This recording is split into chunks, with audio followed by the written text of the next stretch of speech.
মাউতুল আলিম মাউতুল আলম।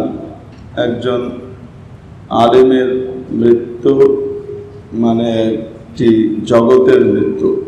বাংলাদেশের অন্যতম শীর্ষস্থানীয় বিশিষ্ট বুজুর্গ ছিলেন, মুসাল্লাম, সর্বস্বীকৃত আল্লাহর ওলি ছিলেন হযরত হাফেজ হুজুর রহমতুল্লাহ আলাইহ।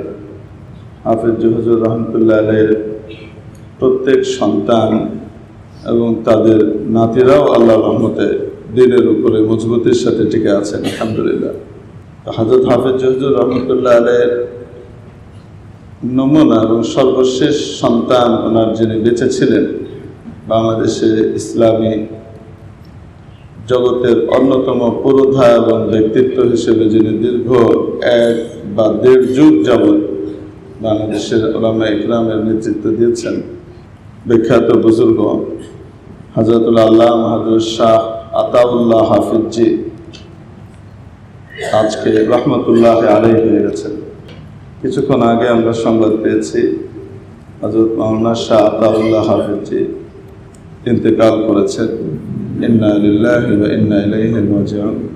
আমরা দোয়া করি আল্লাহ পাক সমস্ত জাল্লাতগুলোকে ক্ষমা করে দিয়ে জান্নাতুল ফেরদাউসে আলী মাকাম দান করেন।